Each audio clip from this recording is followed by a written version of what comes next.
And so, you know, you don't have to be a psychologist or a therapist. You just have to live through it. And if you've never lived through narcissistic abuse, then you don't know what it's like. Simple as that. It's nothing personal. You just don't know what it's like.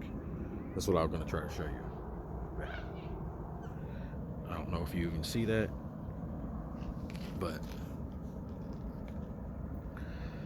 you know, I've talked to a lot of people out here since I've been hotel hopping, and I've been trying to find work everywhere. I'm supposed to have an interview today, but I didn't have a way to get there, so I didn't have a way to get to work, so I had to cancel that for the time being.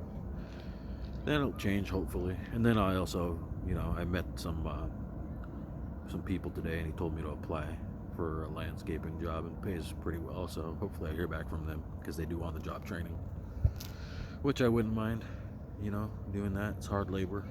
Get me back on my feet, get me an apartment, prove these naysayers and these doubters, these demons and these possessed soulless beings, these narcissistic, Machiavellian, psychopathic clowns. And I don't mean psychopathic clowns as in, the wicked clowns.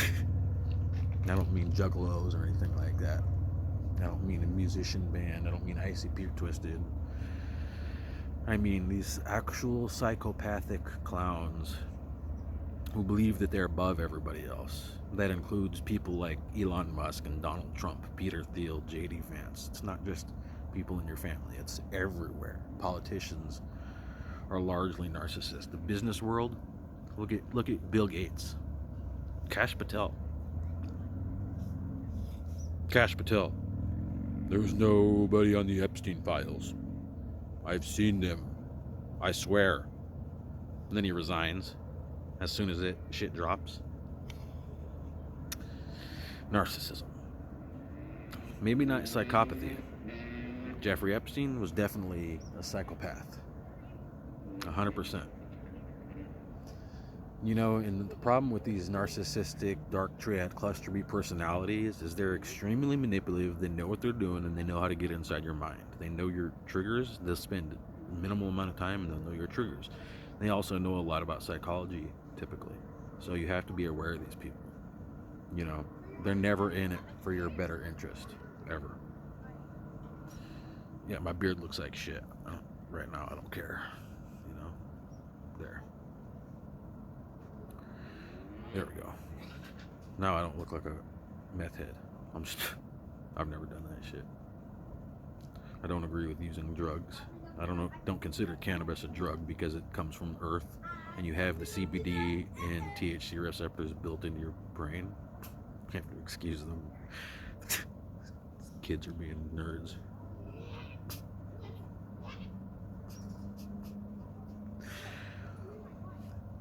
How could you ever want to hurt somebody like that? The type of person that can think like that Epstein, Musk, Thiel, Ariane Rothschild, Les Wexner, Professor Klaus, the U of A. These people need to be. I won't say it because YouTube will ban me. I'm not even monetized yet, but they'll ban me for saying it. But what needs to happen, turned into, little chips made of wood. Yep. Line them up. 500 chippers. That's enough. It was like, forget, public extrajudicial execution. You already got multiple victims coming forward, and when you have somebody like Kash Patel denies that, and then he essentially attacks the victims, and then he makes the victims the offenders when he said that there was no he was on literally under oath, and he lied under oath. That's a very narcissistic thing. So in my case, my family is a cult. Okay, very much like a cult. Grandmother at the head of it, the matriarch, my dad right below her, the my brothers are part of that cult. They're so brainwashed, and my brother's really no different than my dad, you know. And this is not hate, okay? This is, I asked for help yesterday, and my father literally told me he hated me. It's not the first time I've heard it, you know. He also told me to kill myself 8 years ago. So they left me for dead here now. They left me for dry hanging, and you know, my friends have been helping me out, but it's fucked up. These people will leave you for dead, and they do not care if you actually die. They really don't. They don't give a damn if you were to actually end up being attacked and murdered, or just die from natural causes or weather, freeze to death, get a heat stroke. They don't care. They'll say that, oh, you were so messed up, you made so many wrong decisions in your life that it's your fault. No, it's not. Psychological abuse and narcissistic abuse specifically changes your amygdala, changes your prefrontal cortex, changes the way your brain functions, changes your executive functionality, shrinks your brain, essentially. So it causes brain damage. There's a documented scientific fact, not conjecture. So when you're living with a narcissist and you're trapped and you're feeling hopeless, you have to remember that when they express hatred towards you, it is a self-projection of what they feel, the shame inside. Don't you feel shame? No, you say, I don't accept your shame. That's yours. I'm not going to hold on to that for you. That's your shame, not mine. So you have to remember that, and it's not always easy. You know, but you're going to make it out if you're in the same situation I'm in. You're going to get out of this. You know, there's a lot of people that are homeless right now because of toxic family. Not everybody's a dope addict. Not everybody's a felon. Not everybody made bad decisions. Some people genuinely went through a toxic relationship and they ended up out on the streets because of it. A lot of people. So, you know, I set up a GoFundMe to try to help me stay, you know, in hotels until I get a job, because I should be getting a job within the next week or two. You know, even though I had applied at McDonald's, and you know, that's not good enough for my family. You know, $45,000 a year my first year as an insurance agent wasn't good enough for my family either. You know, they criticized that. That was a bad decision. That was a mistake. Even though I had people there for 7 years thinking I had been there for longer than them because they were asking me for advice. Okay, I was proud of that. I still have that insurance license. So when my brother says I'm nothing now, no, that is a projection of how you feel about yourself, or maybe how I made you feel, which I didn't mean to make you feel that way, because you're not nothing if you're my brother. You know, you have issues. You know, my family and my brother has alcoholism. You know, you can't talk to him when he's not drunk, and I don't like talking to him when he is drunk, so I don't talk to him a lot. You know, when he's drunk, he attacks me. He's attacked me both physically before, where I've had to defend myself, and then he played the victim as if he didn't already attack me. And, you know, I don't deal with that type of stuff anymore. I know how to use words, you know. You know, a narcissist will evade and avoid every responsibility they have to raising a child. They'll make every excuse up and blame everybody around them not to raise that child. And then what they consider raising a child is paying child support, if they did that. Raising a child is teaching a child the dangers of this world at a certain point, while maintaining a balance of allowing them to play, allowing them to live their childhood. You teach them how to process emotions in this world. You teach them how to remain mentally strong and resilient. And I'm talking about your daughters and your sons. You know, yeah, you can teach them how to cook too and stuff like that, but I'm talking about what they consider soft skills, mental skills, psychological skills that are going to carry them forward into life. You know, you're a father, teach your daughter the type of man to look for. You know, start teaching her at a young age. Show her manners, show her respect, show her what a lady should be treated like. Show her what a lady acts like. Have your wife show her what a lady acts like. And if you're not married to a lady, what are you doing, dude? I mean, I don't have any children, but I've been told before, because I don't have any children, I have no idea how to raise a child. Okay, so tell me this. If you have a child, Do you not teach them how to process their emotions in a healthy manner? That when they get angry, that's a natural emotion. When they get sad, that's a natural emotion. You know, it's the same natural emotion as laughter, happiness. They all come and they all go, and they're all processed in our physiological system, our central sympathetic nervous system. And yeah, some what you eat can play a part in that, but you know, a narcissist will straight up tell you that they rose their kid. Like, I raised my child because I paid child support. That's not raising a kid, dude. That's a fiscal obligation. Okay? And I don't even necessarily agree with that.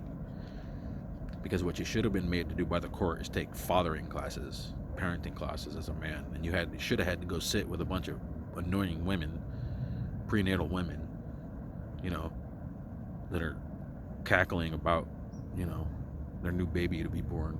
I'm entirely joking about that. 100% sarcastic about cackling women, even though they exist. You just turn on The View, you know, or Megyn Kelly.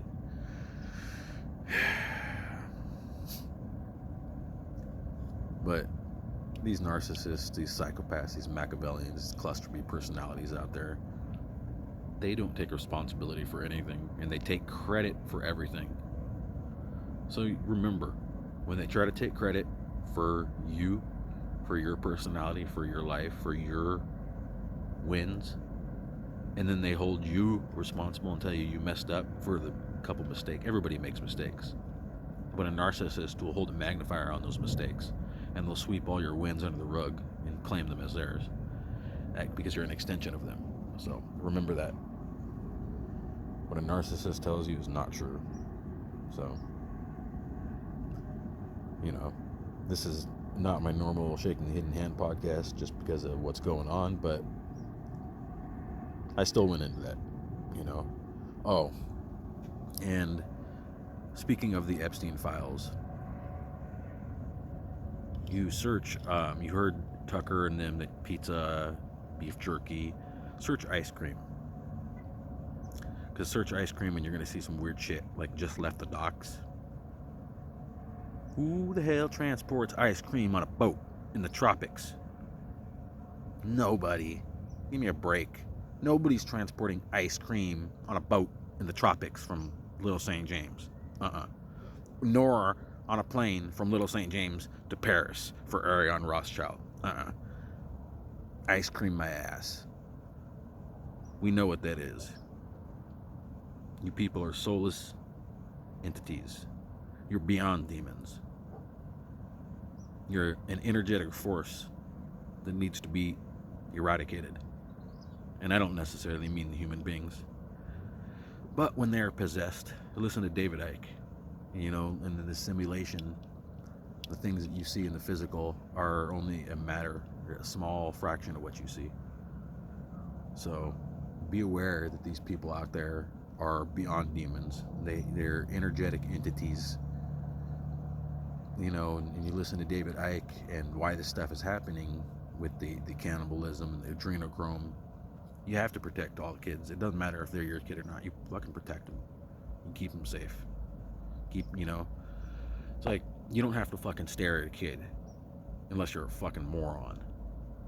You know, like the kid that was over here, I wasn't even really paying attention. I just saw a human figure in front of me, and when I looked up, it was a little girl. And I told her to watch out because there was a strange man that went down there. And I don't know if he's down there. And I ain't letting shit like that happen on my watch. I stay strapped. That goes for all you motherfuckers that are into that shit.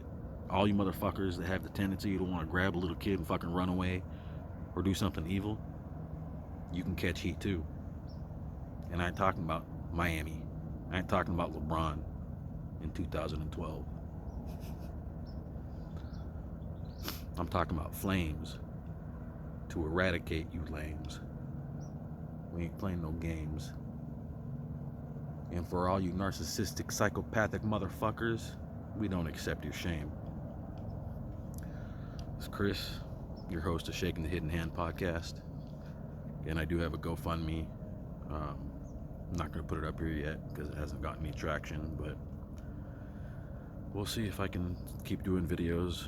You know, phone bill might get shut off pretty soon, so I'm gonna try to get a job as soon as possible. You know, see what's going on. So thank you guys for listening. If you stayed until this end, you know, stay safe. Keep your head on a swivel. Like Jack Richland says, stay strapped, because this world is dangerous. Protect the ones that need protecting. Break the bones of the ones that need breaking. All right, peace.